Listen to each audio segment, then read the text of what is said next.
تمہیں کتنی باتوں کو اللہ تعالیٰ نے پاک کر کے رکھا ہے جانتے ہیں؟ تم کو وحشی قوم میں نہیں رکھا، تم کو زنا سے روکا گیا ہے، جس کو آج پوری دنیا بھی یہ سمجھتی ہے۔ اچھا یہ بات بھی میں آپ کو بتا دوں، جن لوگوں نے یہ کہا ہے کہ کھلے عام چھوڑ دینا چاہیے، سب جس کو پسند کریں، سب ایک دوسرے کے ساتھ گڈمڈ ہو جائیں، مرد عورتوں کے ساتھ اختلاط کریں، عقلی دلیلیں بہت لاتے ہیں، تو ان سے کہو اپنی بہن اور بھائی کے نکاح کو کیوں تم غلط سمجھتے ہو؟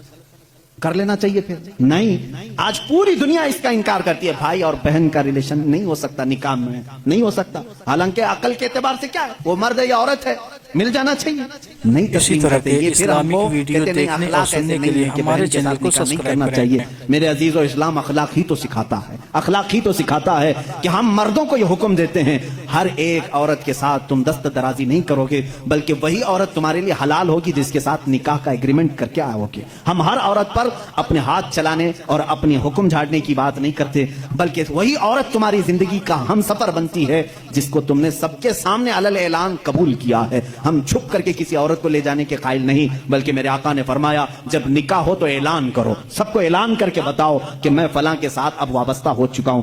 عزیزان گرامی، میری باتوں کا خلاصہ صرف اور صرف یہ ہے کہ میں اپنے نوجوانوں کے اندر سے وہ باتیں نکالنا چاہتا ہوں جو آج دنیا لوگوں کے ذہن میں ڈالنے کی کوشش کر رہی ہے۔ اس کے بعد اور سخت معاملات آنے والے ہیں، اور سخت معاملات آنے والے ہیں۔ یہ مسجدوں کی پکس دکھائیں گے، مسجدوں کے فوٹو دکھائیں گے، اور اس کے بعد دہشت گردی کو دکھائیں گے۔ مسجدوں سے یہ کام ہوتے ہیں، کیوں یہ سب چیزیں کرتے ہیں معلوم؟ ان کو بھی معلوم ہے مسجدوں میں صرف اللہ کی عبادت ہوتی ہے، یہاں جھکتے ہیں، بات اپنے رب کی کرتے ہیں، سب کو معلوم ہے، لیکن وہ صرف اور صرف تمہارے دلوں میں یہ ڈالنا چاہتے ہیں کہ تم کبھی کبھار گلٹی فیل کرو، اپنے آپ کو کمزور سمجھو، مسلمان ہونا میری غلطی تھی، مسلمان ہونا میرا گناہ تھا، یہ تم کو باور کرانا چاہتے ہیں۔ معاذ اللہ، کبھی نہ آنے دینا، اور انشاءاللہ العزیز میں یہ سب چیزیں بولتا رہوں گا، چاہے یہ پوری میڈیا مل کر کے ہمارے بچوں کو ورغلانے کی کوشش کرے۔ میرے رب کی ذات سے مجھے یقین ہے، میں سال میں ایک بار کہوں گا، انشاءاللہ یہ نوجوانوں کے دلوں سے خوف نکلے گا، نکلے گا، خوف نکلے گا۔ آپ اپنے فخر کے ساتھ اسلام سے وابستہ رہیں گے، اس لیے کہ میں کسی مجرم دین سے تعلق نہیں رکھتا، میں کسی پاپی دین سے تعلق نہیں رکھتا، بلکہ میں اس دین سے وابستہ ہوں جہاں رسول کریم صلی اللہ تعالیٰ علیہ وسلم نے ہمیں یہ سکھایا ہے کہ اگر صدیق اکبر کے پاس ایک یہودی عورت درخواست لے کر کے آتی ہے، مجھے مدینہ سیف نہیں لگ رہا، مجھے یمن جانے دو، یہودی تھی، صدیق اکبر کے پاس اس نے درخواست دی، حضرت ابوبکر صدیق نے اونٹنی منگوائی، دو صحابہ، جوان صحابہ سے کہا اس کو یمن تک چھوڑاؤ۔ کس کی عورت تھی؟ ہماری نہیں، یہودی عورت تھی۔ اب اسی یہودی عورت سے سنو یہ دو نوجوان کیسے لے کر کے گئے، یمن تک چھوڑنے کے لیے گئے۔ وہ عورت یمن پہنچی تو وہاں جا کر کے اس کا الگ ہی معاملہ تھا۔ یہ دونوں نوجوانوں کے بارے میں وہ بتاتی ہے، سارے لوگوں کو جمع کر کے، میں سمجھتی تھی کہ مدینہ سیف نہیں ہے، سارے مسلمان جمع ہو گئے، اب یہاں پر سب مسلمان بھر گئے، لیکن میں نے یہ دو نوجوانوں کو دیکھا، مدینے سے لے کر یمن تک یہ میرے ساتھ آئے، لیکن ایک بار بھی انہوں نے سر اٹھا کر میری طرف دیکھا نہیں۔ جب کبھی کوئی چوکی آتی، چیکنگ پوائنٹ آتا تھا، صحابہ ہوتے تھے، تو یہ دونوں نوجوان آگے بڑھ کر کے کہتے صدیق اکبر خلیفۃ المسلمین کا بھیجا ہوا مسافر ہے، دروازہ کھول دیا جائے اور آگے جانے کی اجازت دی جائے۔ وہ جو پولیس کھڑی ہوتی تھی صدیق اکبر کی، وہ تک اوپر نہیں دیکھتے تھے، اس لیے کہ مدینے سے کوئی یہودی عورت کو چھوڑنے کے لیے یمن جا رہا ہے، ایک دو صحابہ کا قافلہ۔ اس دن وہ عورت کہتی ہے یمن میں سب کو جمع کر کے، اے لوگوں میں آئی تو تھی مدینہ سیف نہیں سمجھ کر کے، سب تم گواہ ہو جاؤ میں اسلام میں جاتی ہوں، وہیں سیفٹی لگ رہی ہے۔ ہمیں وہ معاشرہ میرے رسول نے عطا کیا ہے، رسول کریم صلی اللہ تعالیٰ علیہ وسلم نے گرتوں کو سنبھالا ہے، اٹھایا ہے، ایک مقدس معاشرہ ہمیں دیا ہے۔ سود کا خاتمہ میرے آقا نے کیا، اور وہ بھی عرفات کے میدان میں کھڑے ہو کر کے حضور نے فرمایا یہ سود کی جہالت میں اپنے پیروں سے رونتا ہوں۔ میرے آقا نے کیا فرمایا؟ سود کو میں رونتا ہوں، جس کو آج الگ الگ نام دے رہے ہوں گے، بڈی کہو، بیاج کہو، یہ حضور اکرم نے منع فرما دیا، رسول کریم صلی اللہ علیہ وسلم نے۔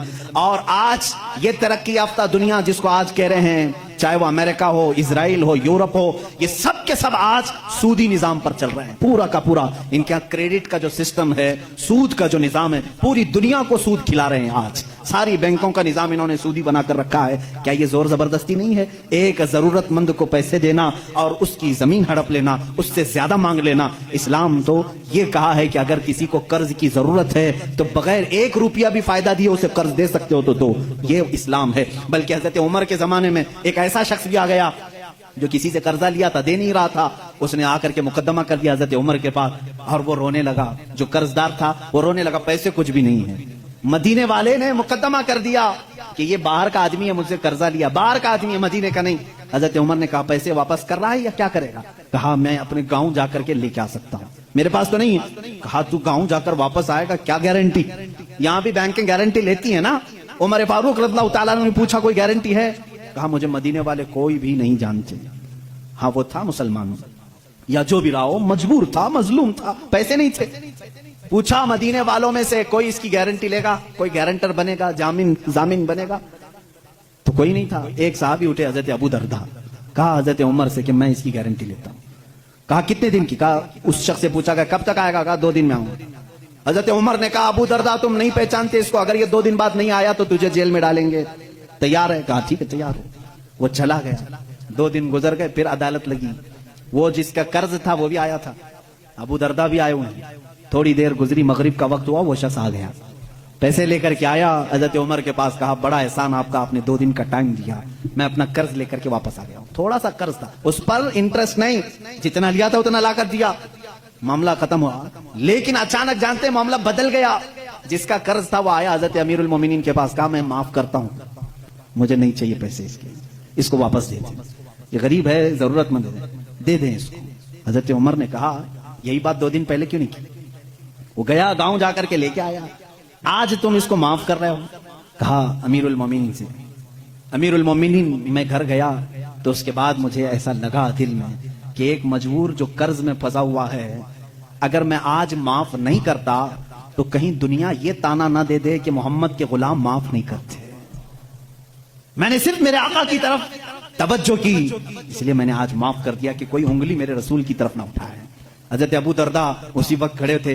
کہا حضرت امیر المومنین نے تم پہچانتے بھی نہیں تھے, کیسے اس کی گارنٹی لے لی؟ انہوں نے بھی یہی کہا. امیر المومنین دیکھا مجمع سناٹا ہے, کوئی نہیں اٹھ رہا, میں صرف اس لیے اٹھا کہ بعد میں دنیا یہ نہ کہے کہ محمد کے غلاموں میں دوستی یاری بھی ختم ہو چکی ہے, مدد کرنے کا جذبہ ہی ختم ہو گیا ہے. اس لیے میں کھڑا ہو گیا کہ جانتا ہوں یا نہیں جانتا ہوں, میں مدد کے لیے کھڑا تو ہو جاؤں, کہیں میرے نبی کو کوئی یہ نہ کہتے.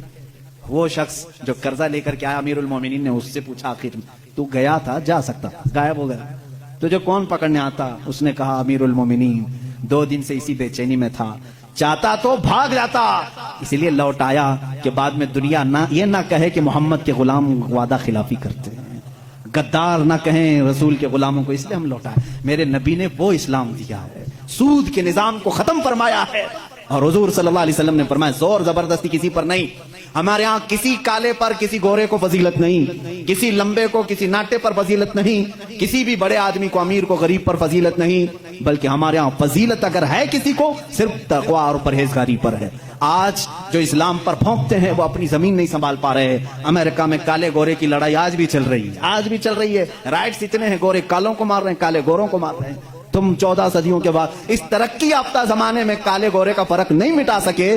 وہ حبیب کائنات صلی اللہ علیہ وسلم 14 صدیوں پہلے ہی نہایتی حبشہ کے رہنے والے کالے لوگوں میں سے ایک بلال کو خانہ کعبہ کی چھت پر چڑھایا اور دنیا کو یہ بتایا کہ وابستگی اگر نبی کے غلامی کی ہو جائے, رسول کے دامن سے کوئی وابستہ ہو جائے, تو اس کا مقام صرف یہ قالین فرش نہیں بلکہ کعبہ کی چھت بھی اس کے قدموں کے نیچے ہوتی. عمر حضرت بلال حبشی کو حضور نے چڑھایا کہ نہیں چڑھایا؟ فتح مکہ کے دن حضرت ابوبکر تھے, حضرت عمر تھے, حضرت عثمان تھے, حضرت علی تھے رضوان اللہ علیہم اجمعین. ان میں سے کسی کو کھڑے کر کے کہتے چڑھو اوپر اذان دے دو نہ. حضرت بلال کو کیوں کہا؟ پوری دنیا کو یہ بتانے کے لیے امیری غریبی غلام آقا کا فرق اسلام نے مٹا دیا. اب آقا وہ ہوگا جو رسول کا غلام ہوگا. عزیزان گرامی وقار, اسلام اس دین کو کہتے ہیں جس میں اونچ نیچ کا فرق نہیں, جہاں امیری غریبی یہ سارے سسٹم نہیں. السلام علیکم ناظرین, اسی طرح کے اسلامک ویڈیو دیکھنے اور سننے کے لیے ہمارے چینل کو سبسکرائب کریں. جزاک اللہ خیرن جزا. السلام علیکم ورحمۃ اللہ وبرکاتہ.